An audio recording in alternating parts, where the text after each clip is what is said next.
मुसलमान कहता अल्लाह की मदद क्यों नहीं आ रही? अरे कमबख्त तूने अल्लाह के साथ वफा ही कब की? तू गद्दार है, तू बेवफा है। तूने अल्लाह के साथ नमाज में वादा किया, इय्याका नअबुदु व इय्याका नस्तईन, आय अल्लाह मैं तेरी ही इबादत करता हूँ, मैं तुझी से मदद चाहता हूँ। नमाज पढ़ के निकला, तू नारा लगाता है या अली मुश्किल कुशा, तू नारा लगाता है या शेख अब्दुल कादिर जिलानी शय्यन लिल्लाह, तू नारा लगाता है या खाजा गरीब नवाज, तू नारा लगाता है या गौसे आजम। तूने अल्लाह को अल्लाह कब समझा? इन्नल्लाह ला यगफिरु अन युशरक बिही व यगफिरु मा दून ज़ालिका लिमन यशा, अल्लाह ताला शिर्क को माफ नहीं करेगा, शिर्क से नीचे के जो गुनाह हैं वो माफ हो जाएंगे। इन्नहु मन युशरिक बिल्लाहि फक़द हर्रमल्लाहु अलैहिल जन्नह व मअवाहुन नार व मा लिज़्ज़ालिमीन मिन अंसार, जो अल्लाह के साथ शिर्क करेगा और उसी हालत में मर जाएगा, अल्लाह ने जन्नत उसके ऊपर हराम कर दी, वो हमेशा जहन्नम में रहेगा और उसका कोई मददगार नहीं होगा। तूने तो अल्लाह को पावरलेस कर दिया, अल्लाह के पास कुछ नहीं बचा। अल्लाह ने सारा इख्तियार किसको दे दिया? वलियों को दे दिया। ये है सबसे बड़ा पाप, इसको अल्लाह ने। अस्सलामु अलैकुम व रहमतुल्लाहि व बरकातुहू।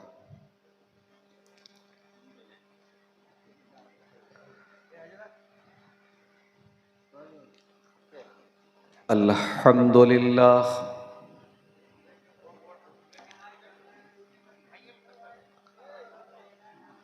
नहमदुहु व नस्तईनुहु व नस्तगफिरुहु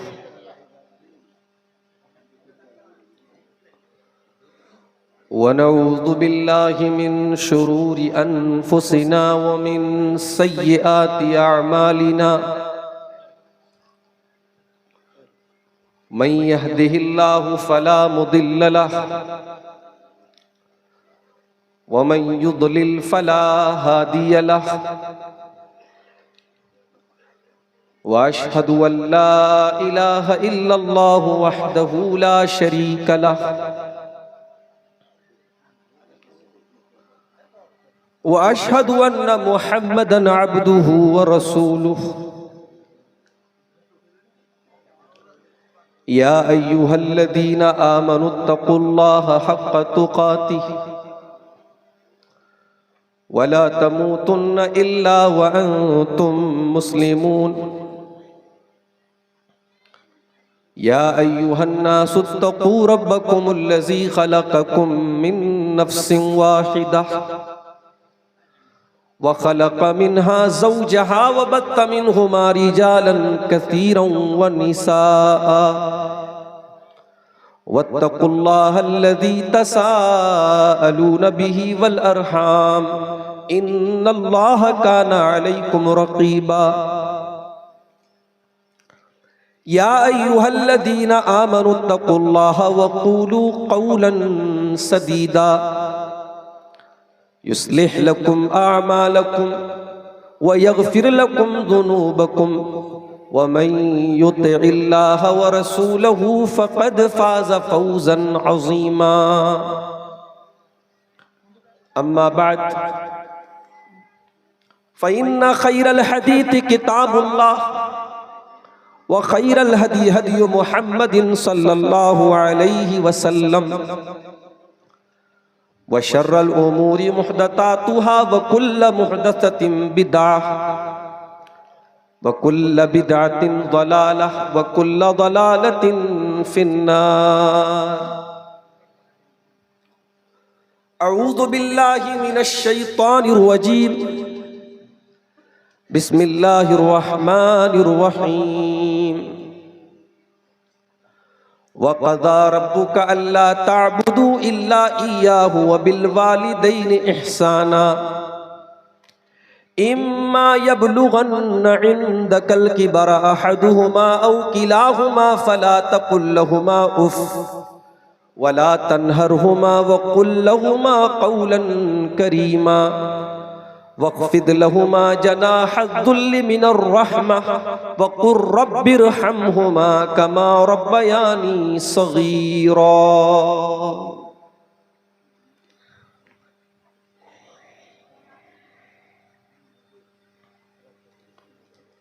रहे उनकी सुन्नतें मेरे सामने, उन्हें देख कर मैं जिया करूं। रहे उनकी सुन्नतें सामने, उन्हें देख कर मैं जिया करूं। जहाँ सुन्नतों के दुरूस हो, मैं उसी फजा में रहा करूं। रुखे मुस्तफा वो किताब है जो मोहब्बतों का निसाब है। रुखे मुस्तफा वो किताब है जो मोहब्बतों का निसाब है। वही मेरे पेश नजर रहे, यही रात दिन मैं पढ़ा करूं। है उन्हीं की सीरत तैयबा मेरी मुश्किलों का इलाज भी। है उन्हीं की सीरत तैयबा मेरी मुश्किलों का इलाज भी। मुझे राह उनकी जो मिल गई तो दुआ करूं भी तो क्या करूं। मुझे राह उनकी जो मिल गई तो दुआ करूं भी तो क्या करूं। मेरे रब ये करम ही तो है तेरा, तूने उनका उम्मती मुझे कर दिया। तेरा शुक्र रब्बे करीम जो मैं करूं तो कैसे अदा करूं। ऐ इलाहे अर्ज़ो समा कभी मुझे तू बुला उनके दयार में। ऐ इलाहे अर्ज़ो समा कभी मुझे तू बुला उनके दयार में। जहाँ मुस्तफ़ा का दयार है मैं वहीं पे जाके बसा करूं। जहाँ मुस्तफ़ा का दयार है मैं वहीं पे जाके बसा करूं। मुझे उनकी राह दिखाए जा, यही राह दिल में जमाए जा। मैं भी जामे उल्फत मुस्तफ़ा तेरा नाम लेके पिया करूं। मैं भी जामे उल्फत मुस्तफ़ा तेरा नाम लेके पिया करूं। मुझे अपनी राह चलाए जा, मेरे हौसलों को बढ़ाए जा। तेरी जुस्तजू मेरी ईद हो, तेरी जुस्तजू में रहा करूं। मेरी खुल्द ज़ाहिद बेनवा यही मुता यही इल्तिजा। मैं नबी की नात लिखा करूं, मैं नबी की नात पढ़ा करूं। रुखे मुस्तफ़ा वो किताब है जो मोहब्बतों का निसाब है। वही मेरे पेश नजर रहे, यही रात दिन में पढ़ा करूं।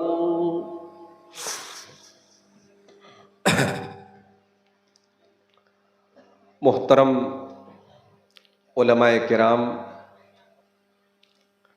रांगा के इस इजलास में कुर्ब जवार से आए हुए मोहतरम बुजुर्गों, नौजवान साथियों, माओ और बहनों, प्यारे बच्चों, मैं रमज़ान की 27वीं रात से मुसलसल बीमार हूं। बहुत तेज बुखार चढ़ जा रहा था और मेरे साथ साथ मेरी छोटी बच्ची भी बहुत बीमार है। कई टाइप की दवाएं खा चुका हूं, होम्योपैथ की भी, एलोपैथ की भी, मगर अब बुखार तो नहीं है, लेकिन सर्दी, जुकाम, बदन दर्द वो बराबर परेशान की। और 1 महीना की मेहनत के बाद जब मैं बनारस पहुंचा, उसके फौरन बाद फिर ये 2-3 प्रोग्राम मेरे झारखंड में थे, मुझे आना पड़ा और इंशाअल्लाह अब घर जाकर के कुछ कम से कम 2-4 दिन आराम मिले, तब जाकर के बदन पहले जैसी हालत में लौटेगा। मुश्किल ये होती है किसी प्रोग्राम में अगर नाम आ जाए और किसी मजबूरी की वजह से मुकर्रिर न पहुंचे तो फिर सारी मोहब्बत और अकीदत का जो बुत होता है वो टूट जाता है। कल तक जो लोग बहुत मोहब्बत करते थे, बार बार फोन करते थे, अगर किसी मजबूरी की वजह से मुकर्रिर किसी जलसे में नहीं पहुंच पाया तो मैंने ये भी सुना है कि यहां तक बोला जाता है, हमारे इलाके में आते हैं तब हम बताते हैं, फला जलसे में नहीं आए, फला जगह आएंगे तब हम बताएंगे। मेरे प्यारे साथियों, जलसा और तकरीर करते करते तकरीबन मुझे 13-14 साल हो चुके। इतना अंदाजा हो गया कि जलसे और स्टेज की ये जो मोहब्बत है, ये मोहब्बत कब परेशानी में बदल जाए इसका कोई भरोसा नहीं। मुकर्रिर के साथ मसाइल आ सकते हैं। अब मेरी तबीयत खराब है लेकिन मुझे आना है, तकरीर करना है। इसी तबीयत के खराब होने के बावजूद मैंने ईद का खुतबा दिया, जुमा का खुतबा दिया, लास्ट जो जुमा के रमजान का आखिरी जुमा पढ़ा। जुमा के दिन मैं बुखार से तप रहा था, उसके बाद डॉक्टर कह गया, उसने इंजेक्शन लगाया, ड्रिप लगाई मेरे हाथ में। आखिरी तकरीर जो मैंने बेंगलोर के करीब में की है उसमें हाथ में ड्रिप लगा के मैंने तकरीर की। तो लोगों को भी ये समझना चाहिए, मुकर्रिर इंसान होता है, उसके साथ भी वो सारे मसाइल हो सकते हैं जो आपके साथ होते हैं। किसी जलसे में अगर इंसान नहीं आया है उसकी मजबूरी को समझो और कोई बात नहीं। मेरे भाइयों, रांगा का ये प्रोग्राम जो आप देख रहे हैं, बाकायदा इस पर लिखा हुआ है तामीर और तरक्की मदरसा इस्लाहुल मुस्लिमीन के तहत ये जलसा हो रहा है। और ये जहाँ पे हम बैठे हैं ये सरजमीन मदरसा ही के लिए बनाई जा रही है।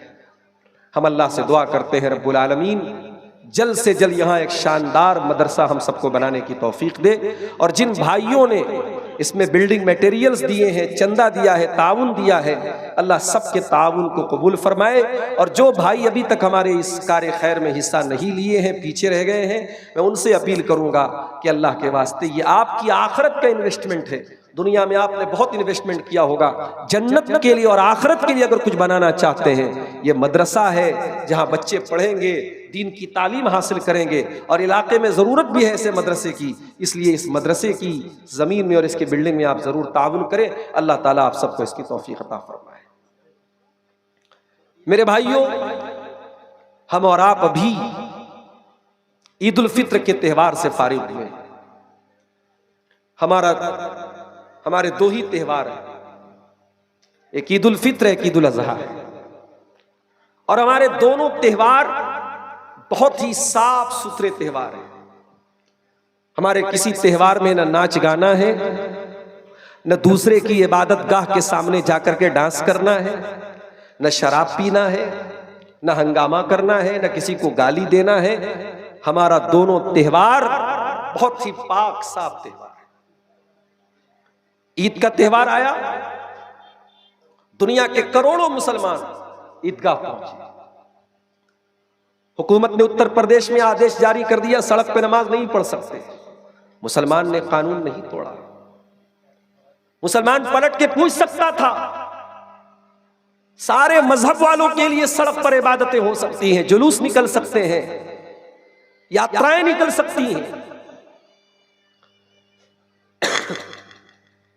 सावन के महीने में बनारस से इलाहाबाद का प्रयागराज का जो हाईवे है, एक तरफ का रास्ता पूरा ब्लॉक हो जाता है। तब तो मुसलमान ने नहीं कहा कि साहब आप तो सड़क पर अपनी इबादत कर रहे हैं। जब भारत का संविधान ये कहता है कि भारत में मजहब के आधार पे, धर्म के आधार पे किसी के साथ कोई भेदभाव नहीं होगा, तो कैसे ये भेदभाव हो रहा है? इसी भारत के एक स्टेट में ऐलान किया गया कि ईद की छुट्टी कैंसिल कर दी जाती है, ईद पर छुट्टी नहीं होगी। सदियों से चली आ रही थी नफरत, अब बाकायदा खुल करके हो रही है। और इसमें बहुत बड़ा रोल अदा कर रहे हैं ये न्यूज चैनल, जिनका काम हो चुका है चमचागिरी करना, चापलूसी करना और हुकूमत के तलवे चाटना। और अभी आप हालात देखिए, वो सो कॉल्ड पॉलिटिकल पार्टियां जिन पर हमें बड़ा नाज था कि साहब ये सेकुलर पार्टियां हैं, जब हमारा मुद्दा आया, हमारी मस्जिदों का मुद्दा, हमारी ईदगाह का मुद्दा, हमारे कब्रिस्तान का मुद्दा, आप क्या समझते हैं ये वक्फ बिल क्या है? ये वक्फ बिल अगर वाकई में पास हो गया, किसी भी ईदगाह को, किसी भी कब्रिस्तान को, किसी भी मस्जिद को विवादित बना के ताला लगा दिया जाएगा, कब्जा कर लिया जाएगा, आप कुछ नहीं कर सकते। और हमारी वो सेकुलर पार्टियां साहब, नीतीश कुमार जी की पार्टी और इसी तरीके से उधर आंध्रा में तेलुगु देशम पार्टी और कौन कौन सी पार्टियां जो सेकुलर है, रमजान में टोपी लगा करके साहब इफ्तार में बैठते हैं, उन लोगों ने हमारे खिलाफ वोट किया है पार्लियामेंट में। मुसलमानों बहुत होशियार रहना पड़ेगा, अपने दोस्त और दुश्मन के बीच में फर्क करना पड़ेगा। इलेक्शन आने पर जो लोग आपसे वोट की भीख मांगने आते हैं, हुकूमत पाने के बाद किस तरीके से गिरगिट की तरह वो रंग बदलते हैं, ये मंजर भी आज पार्लियामेंट में आप देख लीजिए। इन हालात में मुसलमानों ने ईद का त्यौहार मनाया और मुझे बहुत खुशी है, हमने बहुत शांति के साथ मनाया, कहीं कोई हंगामा नहीं हुआ। और याद रखो, मुसलमान के त्योहार में हंगामा हो भी नहीं सकता। जो हंगामा करे वो मुसलमान का त्योहार, जिस त्योहार में हंगामा हो वो त्योहार मुसलमानों का हो ही नहीं सकता। हमारा त्योहार तो बड़ा सीधा साधा सरल त्योहार है। हमने 30 रमजान के रोजे कंप्लीट किए, इस बार 29 का चांद हुआ, 29 कंप्लीट किए। चांद नजर आया, हमने दुआ पढ़ी, अल्लाहुम्मा अहिल्लहु अलैना बिल अम्नि वल ईमानी वस सलामती वल इस्लामी रब्बी व रब्बुकल्लाह। चांद देख करके भी हमने तौहीद का सबक दुनिया को दिया। हमने दुनिया को बताया हम चांद देख करके ईद मना रहे, मगर चांद की पूजा नहीं करते, हम चांद की इबादत नहीं करते, हम चांद को क्रिएटर नहीं मानते, हम चांद को क्रिएशन मानते हैं। हम चांद देख करके कह रहे हैं रब्बी व रब्बुकल्लाह, ऐ चांद तेरा रब्बी अल्लाह है, मेरा रब्बी अल्लाह है। ईद का दिन आया, अपनी अपनी हैसियत के मुताबिक किसी ने नए कपड़े पहने, किसी ने पुराने पहने, किसी को नया कपड़ा नसीब हुआ उसने नया पहना, किसी को पुराने ही में ईद मनानी पड़ी उसने पुराने में ईद मनाई। साफ सुथरे कपड़े पहनकर, जूते चप्पल पहनकर हम ईदगाह की तरफ जा रहे हैं। ईदगाह में जाने के टाइम भी हमारी जबान पर कौन सा नगमा है? हम अपनी तारीफ नहीं कर रहे, अपने कपड़े की तारीफ नहीं कर रहे, अपने जूते की तारीफ नहीं कर रहे। हम ईदगाह में जाने के टाइम भी अल्लाह की तारीफ करके जा रहे हैं। अल्लाहु अकबर, अल्लाहु अकबर, ला इलाहा इल्लल्लाह, वल्लाहु अकबर, अल्लाहु अकबर, वलिल्लाहिल हम्द। हम ईदगाह में पहुंच करके भी अल्लाह की तारीफ कर रहे हैं। अल्लाहु अकबर। 2 रकात नमाज पढ़ी हमने ईदगाह की के अंदर, ईद की नमाज, और सारी दुनिया को यह मैसेज दिया हम मुसलमान हैं, एक अल्लाह के आगे सर झुकाने वाले हैं। तुम जुल्म करते रहो, कभी सड़क पर नमाज का मसला निकाल लो, कभी हमारे ऊपर झूठे केस लगा दो, मजलूम और गरीब मुसलमानों की दुकानों और मकानों पर बुलडोजर चला दो, मगर अल्लाह की तौहीद की आवाज मुसलमान कभी नहीं छोड़ेगा। जब तक मुसलमान इस दुनिया में मौजूद है, एक अल्लाह की तौहीद की आवाज बाकी रहेगी, ला इलाहा इल्लल्लाह की आवाज बाकी रहेगी। हमने ईद की नमाज पढ़ के ये मैसेज दिया है दुनिया को मेरे साथ। और मेरे पास वो वीडियो भी आया फलस्तीन की सरजमीन का, पीछे मकान टूटे पड़े हैं, बमों के धमाके की वजह से सारा मोहल्ला टूटा पड़ा है, सारे मकान टूटे पड़े हैं। रांगा वालों, आप तो ईद की चांद रात को अपने बच्चों के लिए चप्पल खरीद रहे थे। मेरी माओ बहनों, तुम तो अपने लिए बालों में लगाने वाली हेयर बैंड और हेयर क्लिप और कान में पहनने वाली ईयर रिंग और नाक में पहनने वाली नथनी और हाथों में पहनने वाली चूड़ियां और कंगन खरीद रही थी, और उधर फलस्तीन की सरजमीन पर, गाजा की सरजमीन पर वो छोटे छोटे बच्चों के चीथड़े उठा रहे थे। वहां के बच्चों के चीथड़े उड़ रहे हैं, औरतों के चीथड़े उड़ रहे हैं, मगर वल्लाह उनके हौसले की दाद देनी पड़ेगी, उनकी हिम्मत की दाद देनी पड़ेगी, उनकी जवांबर्दी की दाद देनी पड़ेगी। मकान टूट गए हैं, बच्चे मर चुके हैं, घर टूट चुका है, दिल नहीं टूटा, हौसला नहीं टूटा। ईद की नमाज पढ़ रहे हैं, मकान टूटे पड़े हुए हैं, रहने को ठिकाना नहीं है, ईदगाह का इंतजाम भी नहीं है, वहीं जमीन पर अपना अपना मसल्ला बिछा करके ईद की नमाज पढ़ी जा रही है। उनका वीडियो देखकर मेरे प्यारे साथियों, कौन सा दर्दमंद मुसलमान है जिसकी आंख से आंसू ना जाए। इन गरीब फलस्तीनी भाइयों को भी कभी याद कर लिया करो मेरे साथी, इस ईद की खुशी में उनको भी याद कर लो मेरे साथी। आप अपने घर में बैठ करके सेवैयां खा रहे हैं, मिठाई खा रहे हैं, उन बेचारों को एक टाइम का खाना भी मुश्किल से नसीब होता है। दुनिया के मुख्तलिफ फलाही इदारे, रफाही इदारे जब वहां पैकेट से लेकर के पहुंचते हैं, हवाई जहाज से, हेलीकॉप्टर से, छोटे छोटे बच्चे दौड़ पड़ते हैं, कई दिनों के बाद उनको खाना मिलता है। ये जिंदगी भी वो गुजारते हैं मेरे प्यारे साथी। अल्लाह हमारे उन फलस्तीनी भाइयों की मदद फरमाए। दो चीजें हमेशा अपनी जिंदगी में याद रखो मेरे साथी, जो मिला है उस पर अल्लाह का शुक्र अदा करते हो, और जो नहीं मिला है अल्लाह से मांगते हो। ये दो काम करते रहोगे तो अल्लाह से जो ताल्लुक है, जो रिलेशन है, वो बना रहेगा। अल्लाह से अपना ताल्लुक मजबूत करना है, ये दो काम शुरू कर दो। जो मिला है उस पर अल्लाह का कंटिन्यू शुक्र अदा करते हो। अरे तुमको बहुत कुछ ऐसा मिला है जो दुनिया को नहीं मिला है। अगर आप अपने गुर्बत पर परेशान है कि साहब हम बड़े गरीब हैं, हमारा घर बड़ा छोटा मोटा है, हमारे घर में टाइल नहीं है, मार्बल नहीं है, अल्लाह का शुक्र अदा करो। दुनिया में करोड़ों लोग ऐसे जिनके पास घर ही नहीं है। अगर आपको यह लगता है कि साहब हमारे घर में देसी चिकन नहीं बनता, हमारे घर में बेहतरीन बिरयानी नहीं बनती, हमारे घर में अच्छा खाना नहीं बनता, दुनिया के करोड़ों लोग ऐसे हैं जिनको खाना ही नसीब नहीं होता है, जिनके बच्चे भूख की वजह से मर जाते हैं, जिनकी औरतें भूख की वजह से अपना जिस्म बेच देती, अपनी इज्जत का सौदा कर लेती। जो मिला है उस पर अल्लाह का शुक्र अदा करो मेरे साथ, और जो नहीं मिला है अल्लाह से मांगते रहो, दुआएं करते रहो। ये दो काम कर लो, इंशाअल्लाह अल्लाह से ताल्लुक बहुत मजबूत हो जाएगा।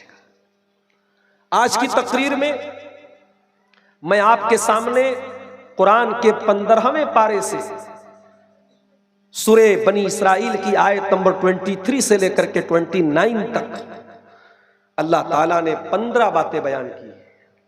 उन्हीं 15 बातों को मैं बयान करूंगा और उसके बाद मैं आपसे इजाजत ले लूंगा। तबीयत वैसे भी बहुत अच्छी नहीं है, बहुत लंबी तकरीर करने का प्लान नहीं है। टू द पॉइंट बात, कुरान की का 15वां पारा है, 15 बात है। ये 15 बातें अगर आपने समझ लिया, इस पर अमल कर लिया, समझो आपने पूरे दीन को समझ लिया। चलिए कुरान का 15वां पारा खोलते हैं। पहली बात, 15 बातों में पहली बात, वक़ज़ा रब्बुका अल्ला ताबुदू इल्ला इय्याह,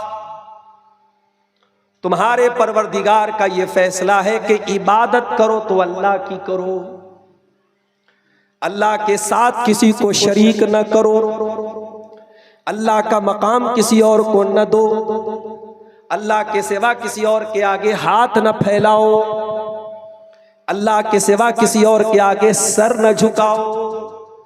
दुनिया का सबसे बड़ा पाप क्या है? यही शिर्क है। और आज अफसोस की बात यह है, हमें यह मालूम हो जाए कि भाई हमारा पड़ोसी शराब पीता है, अपनी सगी माँ के साथ, अपनी सगी बहन के साथ जिना करता है, हमारा खून खौल जाए, इतना बड़ा पाप करता है। और आपके आसपास में शिर्क की भरमार है।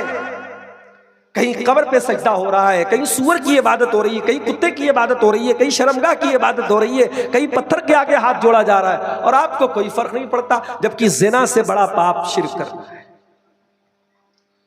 अपनी सगी बहन, अपनी सगी माँ के साथ जिना करना उतना बड़ा पाप नहीं है जितना बड़ा पाप अल्लाह के साथ शिर्क करना है। जिना करने वाले की अल्लाह क्या माफी हो सकती है? कत्ल करने वाले की माफी हो सकती है, चोरी करने वाले की माफी हो सकती है, लेकिन शिर्क करने वाला अगर बगैर तौबा किए दुनिया से चला गया, अल्लाह ताला क्या उसकी माफी होने वाली नहीं है। ये किसका ऐलान है? खुद अल्लाह का ऐलान है। इन्नल्लाह ला यगफिरु अन युशरक बिही व यगफिरु मा दून ज़ालिका लिमन यशा। अल्लाह ताला शिर्क को माफ नहीं करेगा, शिर्क से नीचे के जो गुनाह है वो माफ हो जाएंगे। इन्नहु मन युशरिक बिल्लाहि फक़द हर्रमल्लाहु अलैहिल जन्ना व मअवाहुन नार व मा लिज़्ज़ालिमीन मिन अंसार। जो अल्लाह के साथ शिर्क करेगा और उसी हालत में मर जाएगा, अल्लाह ने जन्नत उसके ऊपर हराम कर दी, वो हमेशा जहन्नम में रहेगा और उसका कोई मददगार नहीं होगा। इतना बड़ा पाप है शिर्क करना।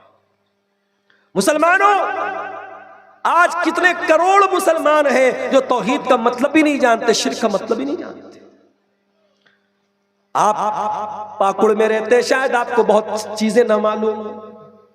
बर्दमान आप चले जाइए, कलकत्ता चले जाइए, पटना चले जाइए, दिल्ली चले जाइए, मुंबई चले जाइए, अजमेर चले जाइए, बरेली चले जाइए, हमारे यूपी में लखनऊ चले जाइए, फैजाबाद चले जाइए, आपको जगह जगह ऐसी जगह मिलेंगी जहां मुसलमान मौजूद है, टोपी लगाए हुए हैं, औरतें मौजूद है, नकाब पहने हुए हैं, मगर वहां कोई अल्लाह का नाम लेने वाला नहीं है, कोई अल्लाह की इबादत करने वाला नहीं है। उन कब्रों के ऊपर, उन मज़ारों के ऊपर जाकर के सजदा कर रहे हैं।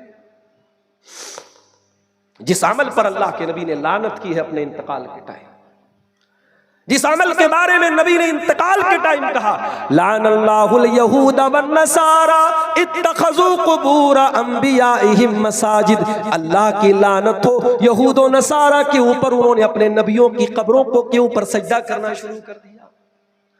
इसीलिए तो शायर कहता है, करे गैर गरबुत की पूजा तो काफिर, कवाकिब में माने करिश्मा तो काफिर, झुके आग पर बहरे सजदा तो काफिर, जो ठहराए बेटा खुदा का तो काफिर, मगर मोमिनों पर कुशादा है राहें, परस्तिश करे शौक से जिसकी चाहे, नबी को जो चाहे खुदा कर दिखाए, इमामों का रुतबा नबी से बढ़ाए, मज़ारों पे जा जा के नजरें चढ़ाए, शहीदों से जा जा के मांगे दुआएं, न तौहीद में कुछ फर्क इससे आवे, न इस्लाम बिगड़े न ईमान जावे।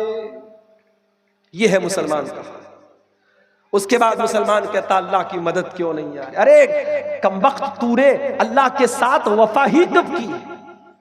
तू गद्दार है, तू बेवफा है। तूने अल्लाह के साथ नमाज में वादा किया, इय्याका नअबुदु व इय्याका नस्तईन, ऐ अल्लाह मैं तेरी ही इबादत करता हूँ, मैं तुझी से मदद चाहता हूँ। नमाज पढ़ के निकला, तू नारा लगाता है या अली मुश्किल कुशा, तू नारा लगाता है या शेख अब्दुल कादिर जिलानी शैयन लिल्लाह, तू नारा लगाता है या खाजा गरीब नवाज, तू नारा लगाता है या गौसे आजम। तूने अल्लाह को अल्लाह कब समझा मेरे भाई? तूने तो अल्लाह को पावरलेस कर दिया, अल्लाह के पास कुछ नहीं बचा। अल्लाह ने सारा इख्तियार किसको दे दिया? वलियों को दे दिया। ये है सबसे बड़ा पाप, इसको अल्लाह ने सबसे पहले बयान किया। वक़ज़ा रब्बुका अल्ला ताबुदू इल्ला इय्याह, तुम्हारे रब का ये फैसला है, इबादत करो तो उसी की करो, उसकी इबादत में किसी को शरीक न करो। उसके बाद दूसरी चीज, व बिल वालिदैन इहसाना, और अपने वालिदैन के साथ, अपने माता पिता के साथ, अपनी माँ के साथ, अपने बाप के साथ हमेशा तू एहसान कर, भलाई कर, जबान से, हाथ से, माल से, पैसे से, हर तरीके से तू उनको खुश कर। अब देख रहे हैं आप, अल्लाह ने अपनी इबादत के फौरन बाद माँ बाप का जिक्र किया। इसका मतलब ये हुआ कि अल्लाह के बंदों में अगर सबसे पहले किसी का हक हमारे ऊपर है तो हमारे पेरेंट्स का है, हमारे माँ बाप का है, हमारे माता पिता का है।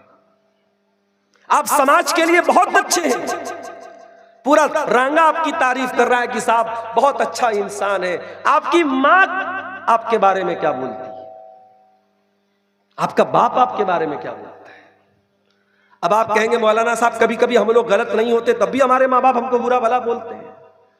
तो भाई मैं ये नहीं कहता कि माँ बाप की हर बात सही होती है, माँ बाप भी गलत हो सकते हैं, मगर माँ बाप जैसा कोई नहीं हो सकता। माँ हो सकता है आपके साथ नाइंसाफी कर दे, बाप आपके साथ नाइंसाफी कर दे, मगर आप माँ के साथ कुछ भी कर ले, 9 महीना माँ ने पेट में जो रखा है ना, उस मुसीबत का कोई बदला आप नहीं चुका सकते। एक आदमी अपनी बूढ़ी मां को अपने कंधे पर सवार करके खाने काबा का तवाफ कर रहा था और कह रहा था कि इन्नी लहा कल बईरिल मुजल्लली, कि मैं अपनी मां के लिए ऊंट बन गया हूं, मेरी मां मेरे ऊपर सवार होकर के तवाफ कर रही है। उसने हजरत उमर से कहा, ऐ उमर, आज मैंने अपनी पीठ को अपनी माँ की सवारी बना दिया, मेरी माँ ने मेरी पीठ पर बैठ करके खाने काबा का तवाफ कर लिया, उम्रा कर लिया, हज कर लिया। ऐ अमीरुल मोमिनीन, ऐसा लगता है कि आज मैंने अपनी माँ का हक अदा कर दिया। कहा, रे जालिम, तू माँ का हक अदा करने की बात करता है, वला बेज़फ़रतिन वाहिदा, तेरी माँ ने जब तुझको जन्म दिया था, जब अपने पेट से तुझको बाहर निकाला था, तुझको पैदा किया था, जब तेरी माँ की जुबान से जो चीख की आवाज निकली थी, जो दर्द की आवाज निकली थी, अभी तो तूने उस आवाज का भी हक अदा नहीं किया है। बड़ी संकट, बड़ी मुसीबतें झेलती है हमारी माएं हमारे लिए। हम खाना खा लें, मां भूखी रह जाती है। पैदा होने के बाद तो कितने दिन ऐसा होता है, बच्चा रात रात भर जागता है, रोता है, मां बेचारी अपनी नींद कुर्बान करती है। आप कर सकते हैं क्या? आज आप जवान है, बूढ़ी मां है घर में, उसको रात में खांसी आने लगे, 5 मिनट खांसी आ जाए, 10 मिनट खांसी आ जाए, आपका पारा चढ़ने लगेगा, आप जाकर के बोल देंगे, मां तू कहीं और चली जा, क्यों, मेरी नींद खराब कर रही है। आप बोल देंगे ऐसा, मां कभी नहीं बोलती। बच्चा रात में 10 बार रोएगा, 10 बार मां बेचारी उठेगी, बच्चे के गीले बिस्तर को चेंज करेगी, बच्चे का पाखाना और पेशाब साफ करेगी, गीले बिस्तर पे खुद सो जाएगी, बच्चे को नहीं सोने देगी। अच्छा, मां की मोहब्बत तो सबको नजर आती है, बाप की मोहब्बत नजर नहीं आती। मां पेट में रखती है तो मां का ज्यादा नाम आता है, मां दूध पिलाती है तो मां का ज्यादा नाम आता है। अरे ये उंगली पकड़ के चलना किसने सिखाया? ये जो तेरे बदन में ताकत आई, ये जो समझदारी आई, ये अच्छे बुरे की तमीज आई, किसने सिखाई तुझे? तेरे बाप ने सिखाई। बाप का एहसान मेरे भाइयों कभी आप चुका नहीं सकते। जमाने की धूप में बाप आपके लिए साया बन के खड़ा रहता है। जिस बच्चे का बाप ना हो, कोई थप्पड़ लगा के चला जाता है, कोई मार के चला जाता है, दुनिया कहती है अरे ये तो यतीम है, इसका कोई बाप नहीं है। बाप का होना बहुत जरूरी है। बाप का साया अगर है तो दुआ करो अल्लाह बाप का साया सलामत रखे। बाप न हो तो बाप की जगह, मां की जगह कोई पूरी नहीं कर सकता। मेरे साथ मुझे याद है, मैं जब बनारस में पढ़ रहा था जामिया सल्फिया में, तकरीर करने का शौक तो तब भी था, पढ़ाई के दौर से ही तकरीर का शौक था। तो बनारस में जब कहीं जलसा होता था, प्रोग्राम होता था, तो मेरे अब्बा जो थे वो जलसे के जो नाजिम होते थे उनसे अकेले में जाके मिलते थे कि मेरे बच्चे को 5 मिनट का टाइम देना। कहीं टाइम मिलता था, कहीं नहीं भी मिलता था। कभी कभी जलसे वाले बहुत भाव खाते थे, नहीं नहीं हम नहीं टाइम देंगे, हमारे यहाँ बहुत सारे मौलाना लोग आ रहे हैं, बड़ा प्रोग्राम है, हम आपके बच्चे को टाइम नहीं देंगे। लेकिन मेरे वालिद वो जाते थे और जलसे वालों से जाकर के बात करके टाइम लेते थे। और मुझे याद है आज भी, वो जमाना यूट्यूब का नहीं था। जब मैं तकरीर कर लेता था और उस जलसे की रिकॉर्डिंग होती थी, और उस जमाने में टेप रिकॉर्डर के कैसेट चलते थे, मेरे वालिद जाकर के पता करते थे कि कैसेट कहां मिलता है, और उस कैसेट को वो घर में ला करके टेप रिकॉर्डर में बार बार वो 5 मिनट की 10 मिनट की मेरी तकरीर को बार बार सुनते थे। मैं कभी मदरसे से आता, मैं देखता कि मेरे वालिद एक ही तकरीर को बार बार क्यों सुन रहे हैं। वो वालिद की मोहब्बत होती थी मेरे साथी। मैं जब जामिया सल्फिया बनारस में पढ़ता था, एक दौर मैंने वो भी देखा, घर में गुर्बत का माहौल था। कभी ऐसा भी हुआ, सुबह सवेरे उठा, नाश्ते में कुछ नहीं है, माँ ने चाय बनाई, चाय के साथ एक रोटी भिगोई, चाय रोटी खाई, चल दिए मदरसे। हमारे माँ बाप हमें पढ़ाने के लिए, लिखाने के लिए, हमें तरक्की देने के लिए अपनी जिंदगी कुर्बान कर देते हैं मेरे साथी। जब हम तरक्की पर पहुंच जाएं तो कभी अपने माँ बाप को न भूले मेरे भाई। इस लायक बनो कि जब दुआ के लिए हाथ उठाओ तो जबान पर यह दुआ जरूर आए, रब्बिरहमहुमा कमा रब्बयानी सगीरा, परवरदिगार मेरे माँ बाप पर रहम फरमा, जिस तरीके से बचपन में उन्होंने मुझे पाला है। मैं फिर कह रहा हूं, जरूरी नहीं है कि माँ की हर बात सही हो, बाप की हर फैसला सही हो। उनके फैसलों से इख्तिलाफ कर सकते हैं अदब के साथ, तमीज के साथ, लेकिन आप उनकी खिदमत मत छोड़िए, उनका अदब मत छोड़िए, उनका ख्याल करना मत छोड़िए। आपकी वजह से उनकी आंखों में कभी आंसू ना आए, इस बात की जरूर कोशिश कीजिए मेरे साथी। कुरान कहता है वबिल वालिदैन इहसाना, अल्लाह का दूसरा हुक्म यह है अपने माता पिता के साथ तुम अच्छा सलूक करो। इम्मा यबलुगन्ना इंदकल किबर अहदुहुमा औ किलाहुमा फला तकुल लहुमा उफ्फिन वला तनहरहुमा। जब तुम्हारे माँ बाप में से कोई एक बूढ़ा हो जाए या दोनों बूढ़े हो जाए, अल्लाह ने एक का जिक्र पहले किया, यानी एक बूढ़ा हो जाए, एक अल्लाह के पास चला जाए। माँ चली गई, बाप बचा, बाप चला गया, माँ बची। अगर एक बचा है या एक बची है, उसका ज्यादा ख्याल रखो।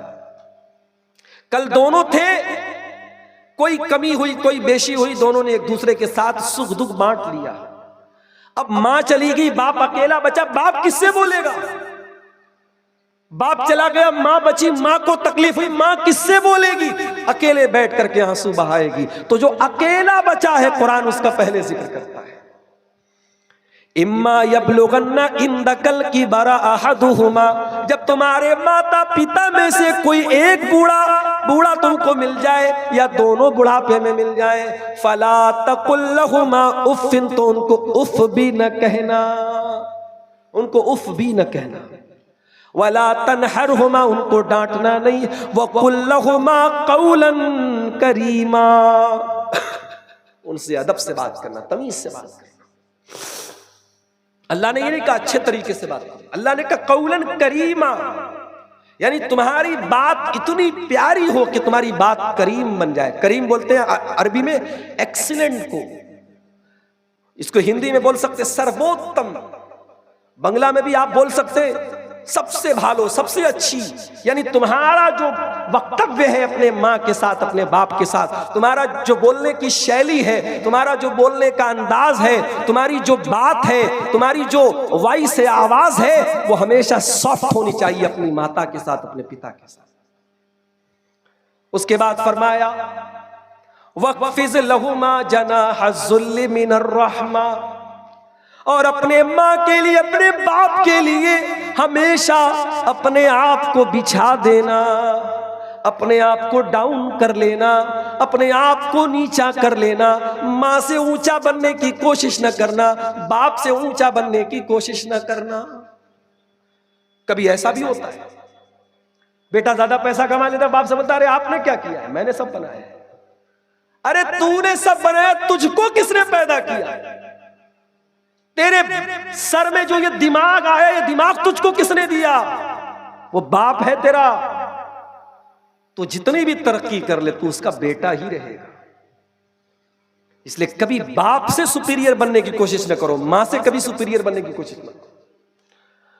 और फिर अल्लाह ने दुआ सिखाई, वक़ुर रब्बिरहमहुमा कमा रब्बयानी सगीरा, और ये दुआ पढ़ते रहना, ऐ मेरे परवरदिगार, मेरे माँ बाप पर तू रहम फरमा, जिस तरीके से उन्होंने बचपन में मुझको पाला है, मेरी तरबियत की है। तो ये दो चीजें होंगी। उसके बाद अब अल्लाह ताला एक हमें नसीहत करता है। कोई इंसान कह सकता है, अय अल्लाह मैंने माँ का बहुत ख्याल किया, मैंने बाप का बहुत ख्याल किया, लेकिन माँ को खुश न कर सका, बाप को खुश न कर सका। माँ चली गई, बाप चले गए, मुझसे नाराज रहे। आय अल्लाह, मैंने कोई तकलीफ नहीं पहुंचाई। हाँ, माँ ने ना इंसाफी की, मैं बोल पड़ा, बाप ने ना इंसाफी की, मैं बोल पड़ा, लेकिन माँ के साथ कभी बदतमीजी न की, बाप के साथ कभी बदतमीजी न की। आय अल्लाह, मैंने तो कोई तकलीफ नहीं पहुंचाई, लेकिन माँ मेरी मुझसे नाराज रही, बाप मेरा मुझसे नाराज रहा। आय अल्लाह, मैं कहाँ जाऊं, मैं किधर जाऊं? अल्लाह फरमाता है, रब्बुकुम आलमु बिमा फी नुफूसिकुम इन तकूनु सालिहीन फइन्नहु काना लिल अव्वाबीन गफूरा। अल्लाह कहता है कि तुम्हारे दिल में क्या चल रहा है अल्लाह को पता है। अगर तुम्हारा दिल साफ है, तुमने माँ को तकलीफ नहीं पहुंचाई, बाप को तकलीफ नहीं पहुंचाई, कोई बात नहीं, अल्लाह ताला ऐसे लोगों को माफ कर देता है जो अल्लाह की तरफ बार बार रुजू करते हैं, तौबा करते हैं। अगर तुम्हें लगता है कि तुमने माँ को तकलीफ पहुंचाई है, बाप को तकलीफ पहुंचाया, बार बार अल्लाह से तौबा करो, अल्लाह माफ कर देगा। तो कितनी चीजें हो गई रागा वालों? 2 चीजें हो गई। अब आइए तीसरी चीज, व आतिज़ल कुर्बा हक़्क़हु वल मिस्कीन वब्नस सबील। रिश्तेदार को उसका हक दे दो, गरीबों को उनका हक दे दो, मुसाफिर को उसका हक दे दो।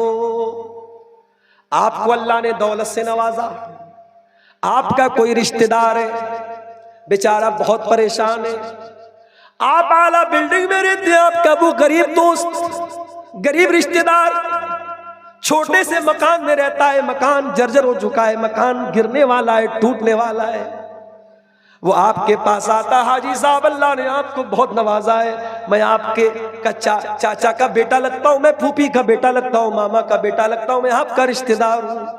अरे हाजी साहब, मेरा मकान टूट रहा है, गिर रहा है, चंद हजार रुपये दे दो, मैं अपने मकान की मरम्मत कर लूं, ज़कात का दे दो, खैरात का दे दो। मगर आपका दिल इतना कठोर हो चुका है, आप कहते हैं नहीं नहीं, मैं तो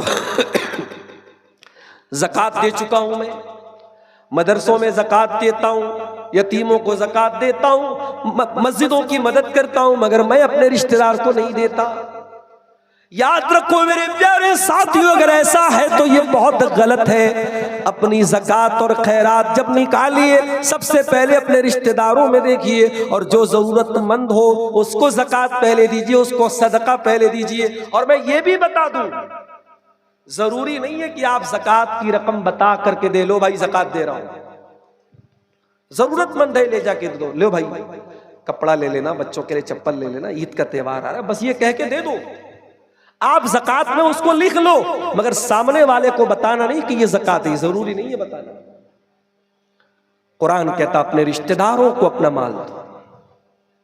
ज़कात ही की बात नहीं हो रही है, ऐसे भी अपने माल में से अपने रिश्तेदारों को दो, उनका हक है।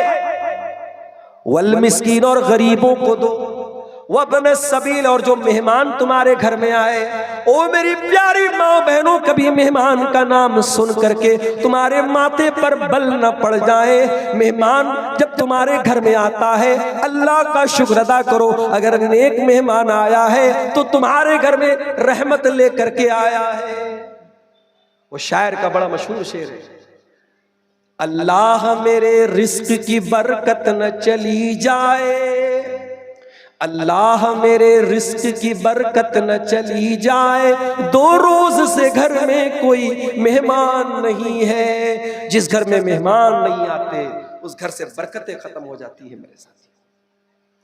इसीलिए अल्लाह के प्यारे नबी फरमाते, मन काना युमिनु बिल्लाहि वल यौमिल आखिर फलयसिल रहिमा फलयुकरिम ज़ैफा। जो अल्लाह के ऊपर ईमान रखता है, क़यामत के दिन के ऊपर ईमान रखता है, वो अपने मेहमान के साथ अच्छा सलूक करे, मेहमान की इज्जत करे। एक मर्तबा अल्लाह के नबी के पास एक सहाबी आए, अरे अल्लाह के नबी बहुत भूखा हूं, कुछ खाने को खिला दीजिए, खाना खिला दीजिए। नबी अकरम ने अपने घर में पूछवाया, कुछ खाने को है? घर से जवाब आया, कुछ नहीं। 9 बीवियां थी, 9 की 9 से जवाब आया, अरे अल्लाह के नबी आज खाने को कुछ नहीं। नबी का घर है, खाने को कुछ नहीं। नबी अकरम ने सहाबा से कहा, मैं युज़य्यिफ़ुनी मैं युज़य्यिफ़ु हाज़ल लैल, मेरे इस मेहमान को आज कौन अपना मेहमान बनाए। अबू तलहा रज़ी अल्लाह ताला अन्हु खड़े हो गए, ऐ अल्लाह के नबी, मैं आपके मेहमान को अपना मेहमान बनाने को तैयार।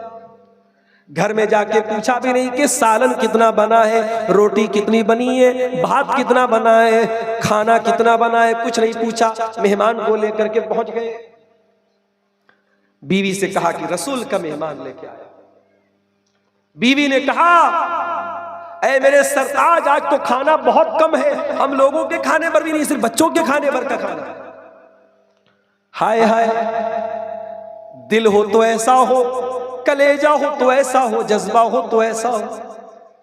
कहा है मेरी बीवी, बच्चों को बहला फुसला के सुला दे, मेहमान को लेके आता हूं, खाने के टाइम प्लेट मेरे सामने भी रख देना, प्लेट मेहमान के सामने भी रख देना, और जब खाने का टाइम आए तो चिराग की बत्ती बुझा देना। अंधेरे में मैं मुंह चलाऊंगा, मेहमान खा लेगा, मेहमान का पेट भर जाएगा, हम दोनों भूखे रह जाएंगे, बच्चे भूखे सो जाएंगे, हमें अल्लाह इसका बेहतरीन बदला देगा। चुनांचे ऐसा ही हुआ।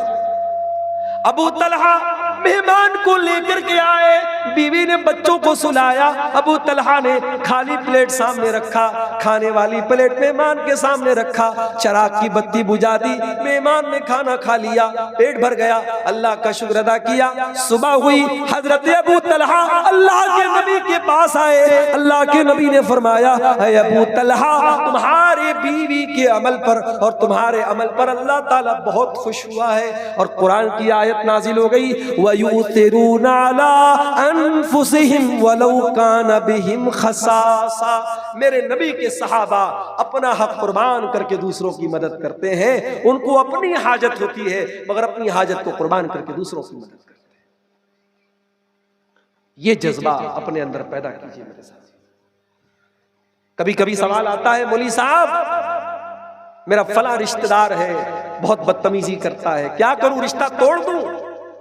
मैं हमेशा यही जवाब देता हूं, आप अपनी तरफ से रिश्ता मत तोड़िए, आप अच्छा सलूक करते रहिए, निभाते रहिए, सामने वाले का दिल एक न एक दिन पसीजेगा। मेरे प्यारे व आतिज़ल कुर्बा हक़्क़हु वल मिस्कीन वब्न सबील, रिश्तेदार को उसका हक दे दो, गरीबों को उसका हक दे दो, मेहमानों को उसका हक दे दो।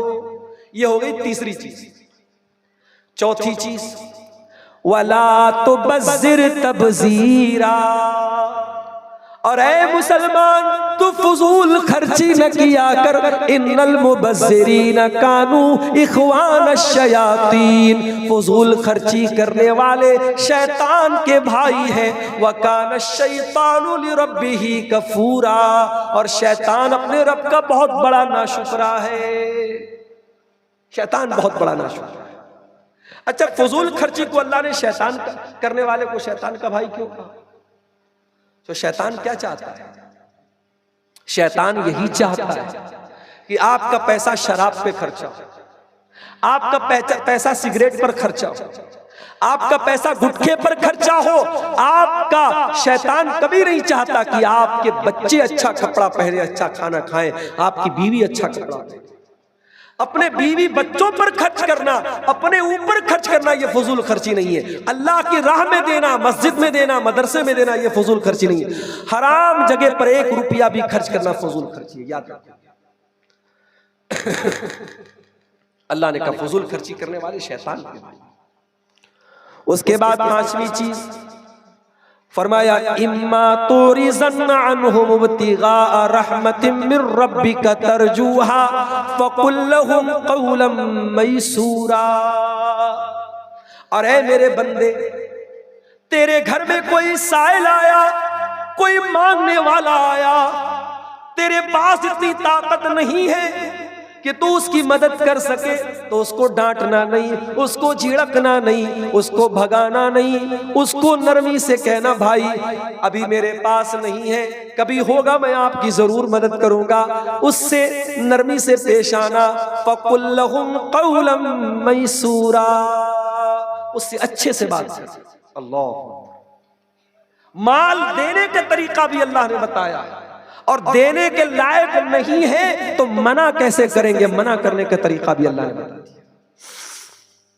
उसके बाद जो आयत पढ़ने जा रहा हूं, अगर निर्मला सीतारमण जी और भारत के नहीं पूरी दुनिया के फाइनेंस मिनिस्टर्स अगर इस आयत को समझ ले, देश की अर्थव्यवस्था चलाना आसान हो जाएगा। कुरान की ये आयत इकोनॉमी की बुनियाद है, अर्थव्यवस्था की बुनियाद है। इस आयत पर अमल कर लो, देश सुधर जाएगा, घर सुधर जाएगा। ये छठी चीज है।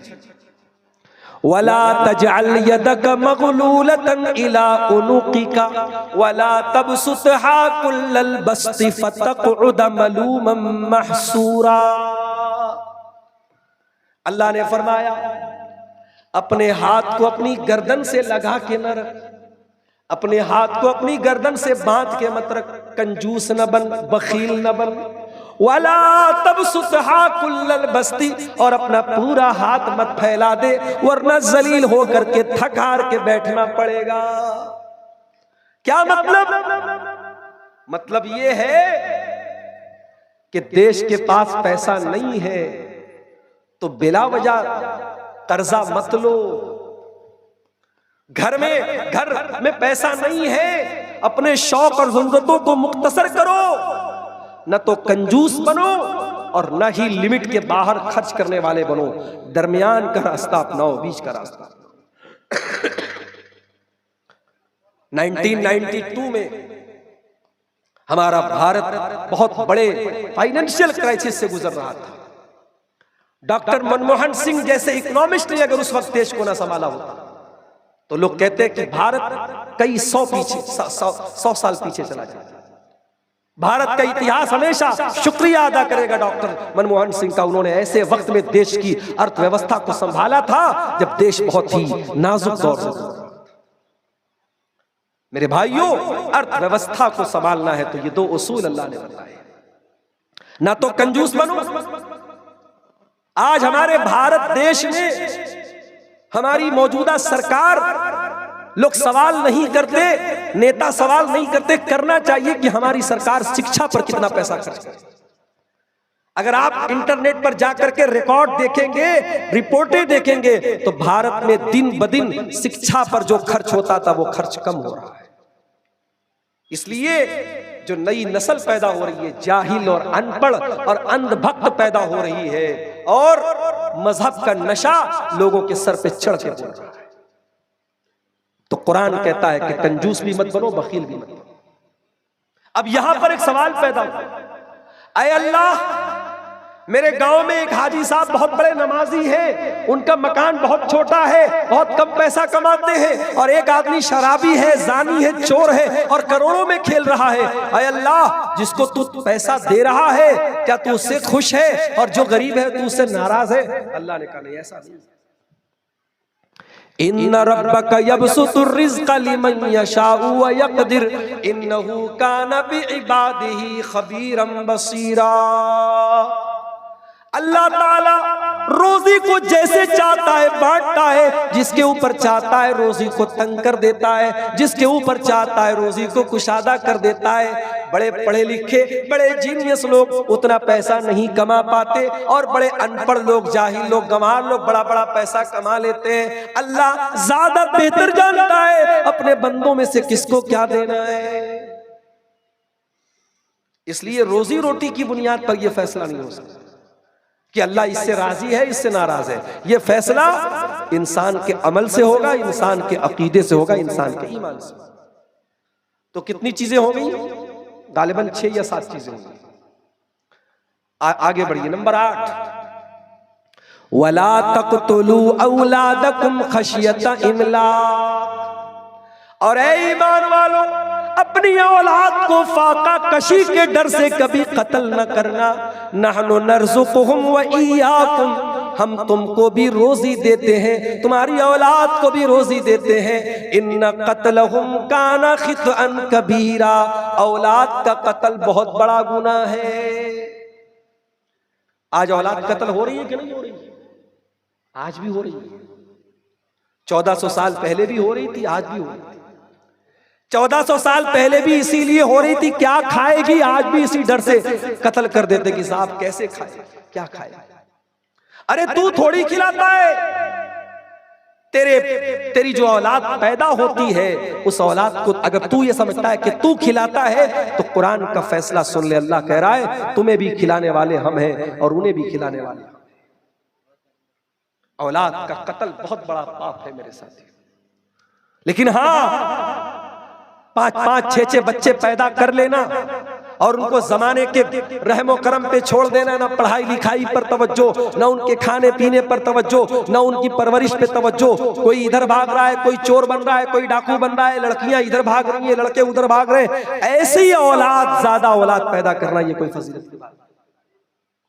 हदीस में आया है कि ज्यादा औलाद पैदा करो, ज्यादा बच्चा जन्ने वाली औरत से शादी करो, मैं फक्र करूंगा। उसका मतलब ये नहीं है कि आप बच्चों की परवरिश पैदा करके भूल जाएं और बच्चे खूब पैदा कर ले और बच्चों के हुकूक से आप काफिल हो जाएं।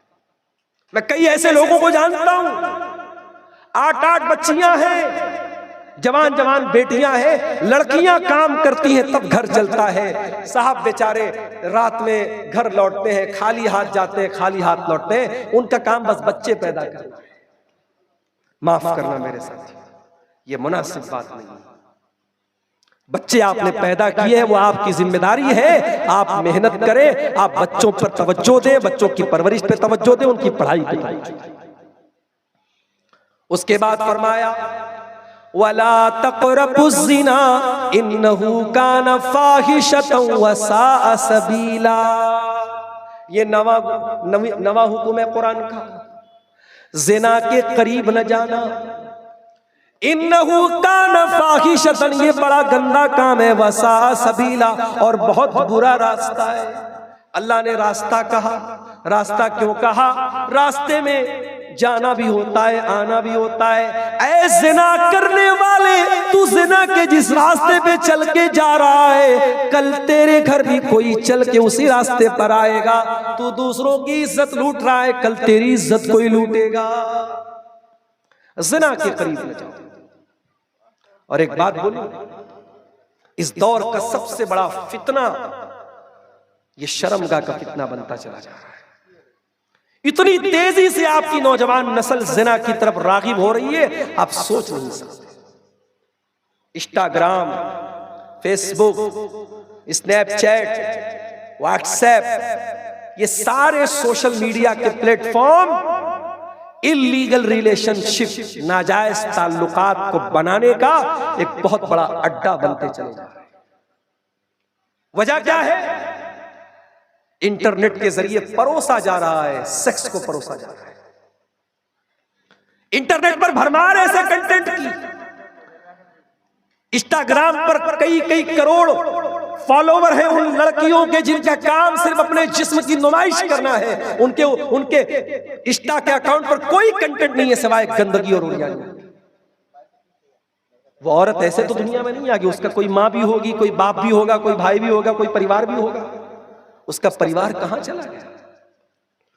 अभी मैं बर्दमान से पाकुड़ आ रहा था, परसों ट्रेन पर था मैं, स्टेशन आया, रामपुर हाट आया, नलहाटी स्टेशन आया। हर स्टेशन पे क्या देखता हूं? जवान लड़की है, शक्ल से लग रहा है मुसलमान लड़की है, न सर पे दुपट्टा है, न सीने पे दुपट्टा है, लिपस्टिक लगी है, पाउडर लगा है, सजी है, संवरी है, बाल खुला हुआ है, घूम रही है। क्या साहब, ईद का त्योहार है। ये हक तुझे किसने दिया कि तू त्योहार के नाम पे बेहयाई करे, बेपर्दगी करे? और अगर तू ये कर रही है तो तेरा बाप कहां है, तेरा भाई कहां है, तेरा शौहर कहां है? बेपर्दा नजर आई कल जो चंद बीबियां, अकबर जमी में गैरत कौमी से गड़ गया। पूछा जो उनसे आपका पर्दा वो क्या हुआ, कहने लगी कि अक्ल पे मर्दों के पड़ गया। जिस घर की लड़की बेपर्दा हो जाए, समझ जाओ उस घर के आदमी क्या है, बेगैरत है। बेगैरत समझते हो? जिसके अंदर शर्म ना हो, गैरत ना हो, जो चुल्लू भर पानी में डूब मरने के काबिल हो, जिसकी बहन बेटी गलत काम करे, गलत रास्ता अपनाए, उसको कोई फर्क नहीं। ज़िनाकारी को रोकने के लिए इस्लाम ने कितना प्रबंध किया, कितना इंतजाम किया। लड़का शादी के काबिल हो गया, लड़की जवान हो गई। कुरान कहता है वअनकिहुल अयामा मिनकुम वस्सालिहीन मिन इबादिकुम व इमाइकुम इन यकूनू फुकरा युगनिहिमुल्लाहु मिन फज़लिही। अपने लड़कों की लड़कियों की शादी करा दो, अगर वो गरीब भी होंगे, परेशान भी होंगे, अल्लाह अपने फजलो करम से मालदार कर देगा, अल्लाह मालदार कर देगा। नबी अकरम फरमाते या माशर शबाबी मन इस्तता मिनकुमुल बात फलयतज़व्वज, ऐ नौजवानों जो शादी के काबिल है वो जल्दी से निकाह कर ले। फ़इन्नहु अग़ज़्ज़ु लिलबसर व अहसनु लिलफ़र्ज, इसलिए कि निकाह कर लेने से आंखें झुक जाती हैं और शर्मगाह की हिफाजत होती है। ये लड़के लड़कियां क्यों भाग के शादी कर रहे हैं? क्योंकि हमने हलाल के रास्ते बंद कर दिए, हमने निकाह को मुश्किल बना दिया। जहेज के नाम पे, बारात के नाम पे, तिलक के नाम पे, मेहंदी के नाम पे, हल्दी के नाम पे, मंगनी के नाम पे कितनी रस्में हैं शादी। बैंकों से लोन लेकर के, कर्जे लेकर के एक दिन की शादी पे करोड़ों रुपए खर्च किए जाते हैं। मेरे प्यारे साथियों, कुरान कह रहा है वला तक़रबुज़ ज़िना, जिना के करीब भी मत जाना। और आगे बढ़िए, नंबर 10 वला तक़्तुलुन नफ्सल्लती हर्रमल्लाहु इल्ला बिल हक़्क़ि, और ऐ मेरे बंदो किसी निर्दोष की हत्या न करना, किसी इनोसेंट पर्सन को, किसी बेकसूर को कत्ल न करना। वमन कुतिला मज़लूमन फ़क़द जअलना लिवलिय्यिही सुल्ताना फ़ला युसरिफ़ फ़िल क़त्ल इन्नहु कान मंसूरा। और जिसका भाई कत्ल कर दिया गया, जिसका बेटा कत्ल कर दिया गया, जिसका बाप कत्ल कर दिया गया, शरीयत ने उसको राइट दिया सामने वाले से चाहे तो बदला ले ले, क़िसास ले ले, सामने वाले को भी कत्ल कर दे, और चाहे तो बदले में पैसा ले ले, एक बड़ा अमाउंट ले ले, जिसको शरीयत में दियत कहा जाता है। ये अल्लाह ताला ने ऑप्शन दिया है किसको? जो बेचारा मर गया है, मकतूल है, उसके घर वालों को अल्लाह ताला ने चॉइस दिया है। चाहो तो सामने वाले से सजाए मौत बदला ले लो, सजाए मौत उसको भी दे दी जाए, और चाहो तो तुम दियत ले लो। 10 चीज हो गई, अब 5 चीजें और बची है, सुन लीजिए, उसके बाद आप आराम कीजिए। मुझे मालूम है कि आप हजरात भी बहुत थके हैं।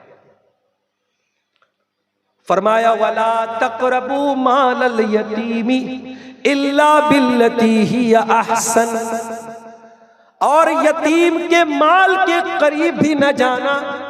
कोई बच्चा यतीम है, बाप मर गया, बाप यतीम बच्चे के लिए जमीन छोड़ के गया, जायदाद छोड़ के गया, रुपया छोड़ के गया, खजाना छोड़ के गया।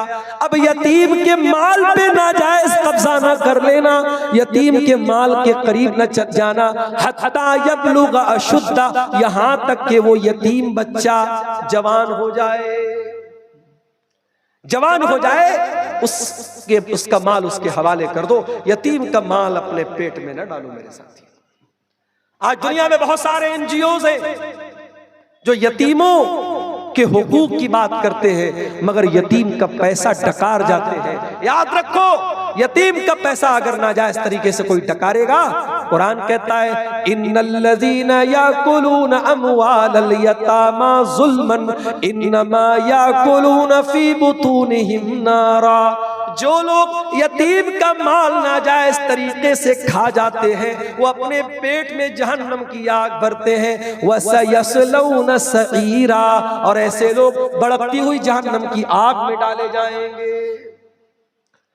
नंबर 11 वअऊफू बिल अहदी इन्नल अहदा काना मसऊला, और ऐ मेरे बंदो वादे को पूरा करना, वादे का अल्लाह ताला के सवाल किया जाएगा। वादा खिलाफी ना करना, वादे को पूरा करना। मुसलमान अपने वादे का पक्का बने, अपनी जबान का पक्का बने, उसके वादे पे जान चली जाए, वचन न जाए, वो माहौल मुसलमान का बन जाए। क्यों आज कारोबार में क्यों परेशान है? क्योंकि हमारी जबान की कोई वैल्यू नहीं, हमारे वादे की कोई वैल्यू नहीं। नंबर 12 वइज़ा किल्तुम, और जब तुम सामान तौल करके दो, वज़िनू बिल क़िस्तासिल मुस्तक़ीम, जब तुम सामान तौल करके दो तो सही सही तौल के दो, और अच्छे सही तराजू के ऊपर तौल करके दो, नाप तौल में कमी ना करो। ज़ालिका खैरु व अहसनु तअवीला, यही वो चीज है जिसका अंजाम बेहतर होने वाला है। नाप तौल में कमी करके तुम तरक्की नहीं कर सकते। तुम चोरी करके, डंडी मार के, कारोबार में फ्रॉड करके, धोखा दे करके 4 पैसे कमा भी लोगे तो कल दिन तुम उसको बाकी नहीं रख पाओगे। समाज में जो रेपुटेशन है, जो इज्जत है, वो बर्बाद हो जाएगी। इसलिए कुरान कहता है कि जब तुम सामान किसी को तौल के दो तो इंसाफ के साथ तौलो और सही तराजू के दो। उसके बाद फरमाया कि ऐ मेरे बंदो, वला तक़फ़ु मा लैसा लक बिही इल्म। नंबर 13, वला तक़फ़ु मा लैसा लक बिही इल्म, और ऐसी चीज के पीछे न पड़ना जिस चीज की तुमको नॉलेज नहीं है। इन्नस समा वल बसरा वल फुआदा कुल्लु उलाइका काना अन्हु मस्ऊला। तुम्हारी आंखों का भी कयामत के दिन हिसाब होगा, तुम्हारे कानों का भी हिसाब होगा, और तुम्हारे दिल और दिमाग में तुमने क्या ख्यालात लाए उसका भी हिसाब होगा। कान की हिफाजत करो, आंखों की हिफाजत करो, दिल की हिफाजत करो। सोशल मीडिया चलाने वालों, बहुत सारी झूठी खबरें, आज तो एडिटिंग का दौर है। अभी सहारनपुर यूपी के एक बूढ़े साहब हैं, वो यूट्यूब पर उनके कई मिलियन फॉलोअर हैं। मेरी तकरीरों पर वो होठ चला करके वीडियो बना। एक दिन इत्तेफाक से व्हाट्सएप पर मेरे पास मैसेज आया। मैंने कहा कि आप मेरी तकरीर, मेरी आवाज रहती है और आपका होठ उस पर इस्तेमाल होता है। बोले हाँ मौलाना साहब, बहुत दिन से आपका नंबर लेना चाह रहा था और बहुत शुक्रिया आपका अदा करना चाहता हूँ, आपकी तकरीर से बहुत फायदा उठाता हूँ। यानी पूरा उनका चैनल आप उठा के देख ले, तकरीर मेरी है, आवाज मेरी है, चेहरा उनका है, होठ उनका हिल रहा है और बहुत वायरल हो रहे हैं वो साहब। उनके कई मिलियन फॉलोअर हैं यूट्यूब के ऊपर। ये हो रहा है आज के दौर में। आवाज किसी की है, तस्वीर किसी की है। इतने फिल्टर आ रहे तस्वीर में, जवान को बूढ़ा बना दो, बूढ़े को जवान बना दो, आंखें खुली है, खुली आंखों को बंद आंखें बना दो। तो इस दौर में हमें बहुत होशियार रहने की जरूरत है। जिस चीज की जानकारी नहीं है, जिस चीज के बारे में कन्फर्म इल्म नहीं है, उस चीज के पीछे मत बढ़ो। और दीन का इल्म जब लेने की बात आए तो हमेशा ऑथेंटिक और सही लोगों से दीन का इल्म हासिल। उसके बाद नंबर 14, वला तमशी फिल अर्दि मरहा इन्नका लन तखरिकल अर्द वलन तबलुगल जिबाल तूला। और ऐ मेरे बंदे, तू जमीन में अकड़ करके न चलना, तू गुरूर न करना, तू घमंड न करना। न तू जमीन को फाड़ सकता है, न पहाड़ के ऊपर तू चढ़ सकता है। ऐ इंसान, तू क्यों घमंड करता है, क्यों गुरूर करता है? ऐ इंसान, तू है क्या? अलम यकुन नुतफतम मिन मनिय्यिन युमना सुम्मा काना अलक़तन फखलक़ फसव्वा फजअल मिनहु ज़ौजैन अज़्ज़कर वल उन्सा। ऐ इंसान, तू मनी का एक कतरा था, पानी का एक कतरा था, फिर अल्लाह ने माँ के पेट में तुझे खून का लोथड़ा बनाया, फिर तुझे जीता जागता इंसान बनाया, मेल बना दिया, फीमेल बना दिया, मुज़क्कर बना दिया, मुअन्नस बना दिया। दुनिया में तू जीता जागता इंसान बन गया। गुरूर मत करो, अपनी तख्लीक पर गौर करो, अपनी पैदाइश पर गौर करो। किस बात का तुम्हें गुरूर है? अलम नखलुकुम मिन माइन महीन, हमने तुम्हें एक हकीर पानी से पैदा किया। खलक़हु मिन तुराब, ऐ इंसान तू मिट्टी से पैदा किया गया है, तू गुरूर न कर, तू घमंड न कर। तो ये 14वीं चीज होती। अब ये 14 चीजें बयान करने के बाद अल्लाह क्या कहता है? कुल्लु ज़ालिका काना सय्युहु इंदा रब्बिका मकरूहा। ये 14 चीजें मैं बयान कर रहा हूं। ऐ मेरे बंदो, इसमें से जो गलत बातें हैं, जो बुरी बातें हैं, वो तेरे रब के नजदीक नापसंदीदा है, उनसे तू बचना। जितनी चीजों से मैंने मना किया है उनसे तू बचता रहना। उसके बाद फरमाया ज़ालिका मिम्मा औहा इलैका रब्बुका मिनल हिकमा। ऐ नबी ये हिकमत की बातें हैं जो अल्लाह आपके ऊपर वही के जरिए नाजिल कर रहा है। वला तजअल मअल्लाहि इलाहन आखर, और ऐ नबी और ऐ कुरान पढ़ने वाले, तू अल्लाह के साथ किसी और को माबूद न बनाना। फतुल्का फी जहन्नम मलूमम मदहूरा, वरना जलील होकर के जहन्नम में डाल दिया जाएगा। आखिरी बात भी शिर्क से मना किया गया। पहली बात भी यही थी, वक़ज़ा रब्बुका अल्ला ताबुदू इल्ला इय्याह, अल्लाह के अलावा किसी की इबादत मत करना। और 15वीं बात भी यही है, अल्लाह के साथ किसी और को शरीक मत करना। मैं फिर से रिपीट कर देता हूं, अपने रब की इबादत करना, वालिदैन के साथ अच्छा सलूक करना, रिश्तेदारों को, गरीबों को, यतीमों को देना, फजूल खर्ची ना करना। अगर किसी को नहीं दे सकते हो तो तमीज से, अदब से, आसानी से बात करके उसको टाल देना। कभी कंजूसी न करना, अपने हाथों को गर्दन से लगा के मत रखना, और बिल्कुल हाथ फैला के इतना भी मत फैला देना कि तुम्हें जलील होके बैठना पड़े, यानी बीच का रास्ता अपनाना। उसके बाद फरमाया कि औलाद को कत्ल मत करो। उसके बाद फरमाया ज़िना के करीब न जाओ। उसके बाद फरमाया किसी बेगुनाह को कत्ल न करो। उसके बाद फरमाया यतीम के माल के करीब न जाओ। उसके बाद फरमाया वादे को पूरा करो। उसके बाद फरमाया कि वैज़ा किल तुम, जब तुम सामान तौल करके दो तो इंसाफ के साथ तौलो, इंसाफ के साथ नाप तौल करो, उसमें ना इंसाफी मत करो। उसके बाद फरमाया कि किसी ऐसी चीज के पीछे मत पड़ो जिस चीज का तुम्हें इल्म नहीं है। और उसके बाद फरमाया कि जमीन में अकड़ करके मत चलो।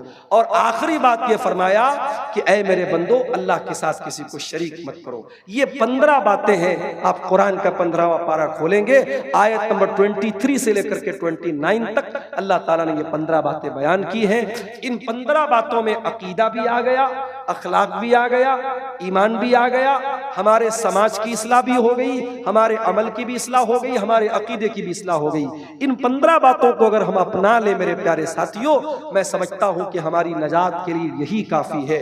और आखिर में अल्लाह के नबी की हदीस, चूंकि ईद का मौका है, खुशियों का मौका है, त्योहार का मौका है, नबी की एक हदीस पढ़ के सुना के बाद खत्म करता हूँ। हदीस के रावी अबू हुरैरा रजी अल्लाह ताला अन्हु है। कहते हैं कि अल्लाह के नबी ने उंगली से गिन करके बताया कि 5 चीजों को अपना लो। अय अबू हुरैरा, 5 चीजों को अपना लो। उंगली से गिन के आपने बताया, इत्तकिल महारिम तकुन अबदन नास, हराम चीजों से बचा करो, सबसे बड़े इबादत गुजार हो जाओगे। वर्ज़ बिमा कसम अल्लाहु लक तकुन अगनन नास, और तुम्हारी किस्मत में अल्लाह ताला ने जो लिख दिया है उस पर खुश हो जाओ, राजी हो जाओ, सबसे बड़े मालदार बन जाओगे। व अहसिन इला जारिका तकुन मुस्लिमा, और अपने पड़ोसी के साथ अच्छा सलूक करो, मुसलमान बन जाओगे।